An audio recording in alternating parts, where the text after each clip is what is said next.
What's up, guys? It's Kanzo here. Today we're back, day 2, SaaS challenge. So like I said, today we're going to be focusing on the marketing. My audio should actually be a lot better for today. I fixed some of the settings in OBS as well as with my mic, so I apologize for the low quality on the first video, but it should be straightforward from here on out. So yeah, let's get right into it. So coming over to our list here, we can see we've finished the branding and we're on to the marketing. So I actually have already created a marketing strategy doc, which I put some basic information in. So I did this morning. So I just defined out my target audience. So it's obviously front-end devs using Tailwind and Daisy UI, web devs looking for high-quality UI solutions, and startup founders and indie hackers building MVPs, and they want to do everything with the UI quickly. So my main goal is to drive signups. Some metrics I want to track throughout this marketing process is page visits, signups, as well as my Reddit and Twitter engagement. And these are going to be my two main marketing channels when marketing this product. So for Reddit, we're going to join relevant communities and just participate in them. I'll create some posts showing the best components that I make with Floor Supply. As well as I'll respond to like people who say they need help in these communities, and I'll sort of create solutions and try and work my components and Flora Supply stuff in there. So on Twitter and X, we're going to focus on creating components using Flora Supply. I'm going to be posting content about that. I'm already currently sharing my build in public story with everybody on X, so that will just continue to go. And then I'll also engage with some of the Tailwind and Daisy UI communities just to get further reach on Twitter. And then I'll also be doing a product hunt launch, and a lot of people think this is the be-all end-all of launching, and I don't agree with that. I think it's just a great way to get a lot of eyes quickly if you can do it right. So for this, I'm going to prep the landing page, create a VSL, write out the product description that compels users to want to actually vote for the product, and then reach out to a list of people I've engaged with and who've engaged with my content that I've posted on Twitter and Reddit, and see if they want to upvote, because they're more likely to if they already know what the product is, obviously. So yeah, that's about it. I'm going to go ahead and start writing out the week 1 through 4 plans, and yeah, let's get started. All right, now I've got the weeks planned out, and I used Claude to actually generate me a very simple overview of what I'm going to be doing marketing-wise for each week. So let's just go through this really quickly and sort of touch up on things that Claude might have missed. So week 1, we have community presence, which I agree with, right? It's about getting the name out there, people knowing sort of what I'm working on, stuff like that. So for Reddit, we're going to be joining, obviously, the relevant communities. We're going to be making 2 helpful comments per community that we're in. And I'm thinking I want to join a couple more communities in this, probably not React.js or something like that, because they're more focused on the actual coding side of things. So I'm really like focused on the UI and the ease of that. So I don't think I'll be joining React. 1 high quality post per subreddit. This is important because then people know I'm actually involved and I can build up some karma that way. So for Twitter, we're going to be doing 3 daily tweets. Obviously, one of these is going to be the component showcases once we have some component ideas ready to go. Those should come quickly, though. They're basically, the components are just going to be sections, right, of a website. So as we build our landing page, like right there, we have 5 sections that we can immediately put into the site. So then building in public updates. So sort of what I'm doing with these YouTube videos, I'm basically just going to take all the information that I talked about in the video and sort of update people on Twitter of what's going on.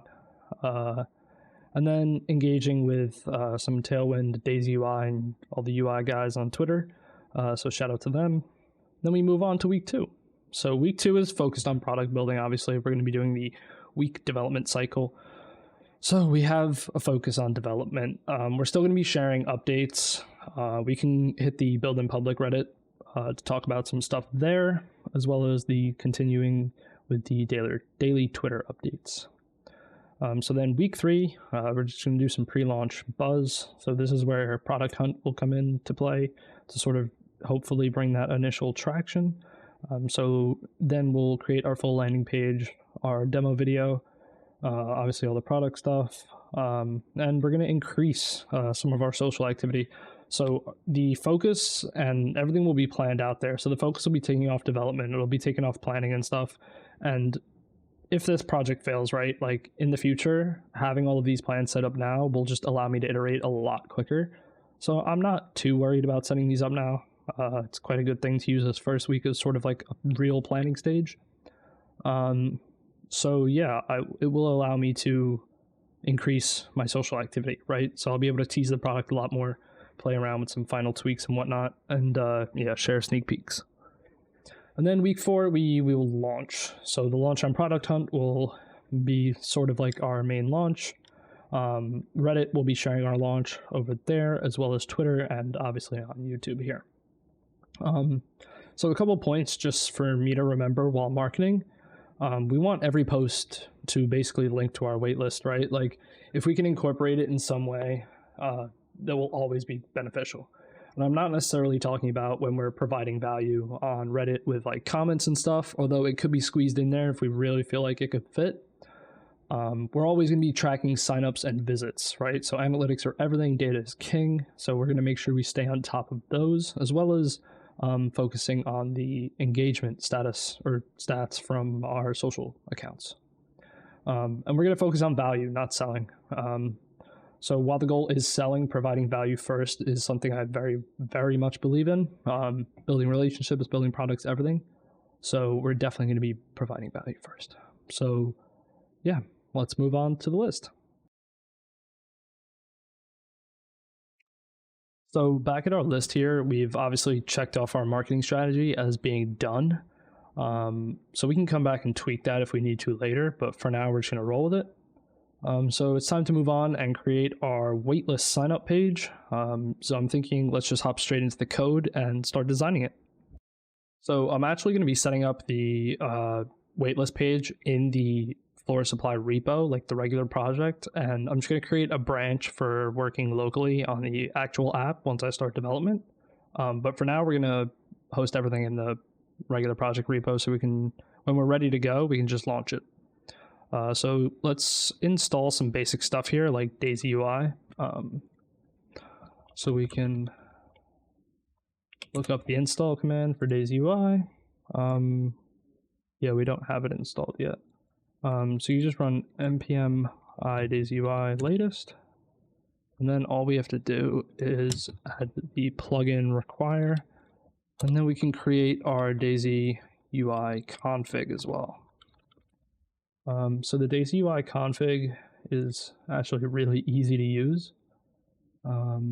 We can copy their basic one actually, and we can just get rid of all of this stuff. So you can change things in here like the theme root. If you want logs, if you want to change the prefix for some Daisy class names, you can. But I just like this themes array here, which you can change from a Boolean to an array. And you can include whatever themes you want that we talked about in episode 1 from Daisy UI, right? So they have their themes tab here, so you can include stuff like Cupcake. And we went with Bumblebee, so we're going to be doing Bumblebee for our project. So, yep, you just type Bumblebee in there, and now everything is set up. So it's that quick, that easy. That's why I kind of want to build this application based on it. I just love using Daisy UI. So we've got everything set up. Our project is running at localhost, and I've deleted everything in the page file just to make everything cleaner. And we're going to start creating this waitlist page. So obviously, like, as I said, I'm a technical founder, so designing is great, but if I can just hop in the code and make something, it works just as fine usually. Obviously, design gives you a bit more time to evaluate things and change things. But for now, we're just going to be doing this. So we'll do H screen, we'll just keep this nice. We'll do BG, we'll use, see if base 100 looks good. It's all right. So can we, what do we need to throw in? Okay, so what makes a waitlist page? So we're definitely gonna need an input for people to type their email, right? So we can actually, I think we should, instead of writing this all out manually, let's just go ahead.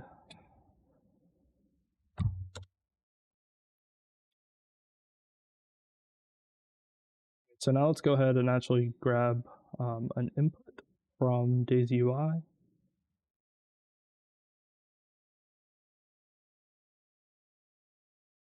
I can grab a real simple input just like that. So we got our bordered input, so we can see Daisy UI is working. So we can make this go to the center. So now we have our box in the middle of the screen, and I think this is just how I want to do it. I don't really see, there's some other cool labels and stuff like that, but I'm not too worried about them. Let's move on and grab a button. We're going to grab a button out of Daisy UI. Just a regular button works.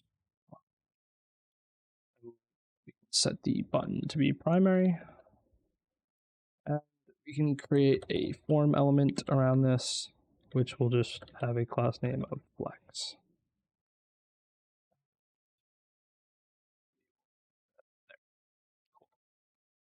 So now we have our little like sort of email entry thing. We can go ahead and continue to add things to the page. Just spice it up a little bit. So I think definitely something I want to put on there is the logo. I think it's a good thing to have. Right, so we created a public folder. We imported our next image here, and we're just gonna go back to Figma and actually export the logo PNG because we exported one with the background. We're gonna come in here and we can just export this PNG, and I will put it in my images folder, wherever that may be, here, and we're gonna call it Flora. We can change this to Flora, and on our website now, we get the image. So that's cool. So I'm gonna change this to like 150, just so it looks decent. And now we can start playing with the spacing. So I'm gonna add a div to the center box, just so we can have like a box in the middle in case we want to put a background on it or something. So we'll put item center. We'll just do a gap of like 4 and see what it looks like. I'm just gonna take all these contents and put them in there. So we get this. So now I'm thinking we put some basic text above and sort of like see what we can do to entice people to sign up. All right, so it's day 4, and I actually recorded a ton of stuff yesterday, but my mic was muted the whole entire time, so it's a little unfortunate, but today we're getting started, and our waitlist page is done, actually, so we're going to move on to the next step. So I'll show you the waitlist page really quickly, just to show you what's good with it. So here you can see I've finished my waitlist page design. So we have Flora Supply with our name, obviously our logo, put some copy in here. So that's just some basic stuff. And then I have a space where people can sign up here. And I just have some links to the socials that I'm using for marketing on this project. So this link actually works, and it's currently hooked up to Beehive. So we'll go to Beehive, and we can see that I tested this earlier. So I'm the 1 subscriber. And that's going to be all for this video. And in the next video, I'm going to cover specifically the MVP structure and outlining how we can create that. And I think I want to do that as a separate video just because I want full focus on it, as well as I want you guys to understand exactly what I'm doing when I'm creating my MVP guidelines, sort of like planning out the core features and stuff like that. So that's what we'll be doing in the next video. I want to thank you guys for watching. Make sure to subscribe to stay updated on the challenge, and let's get it.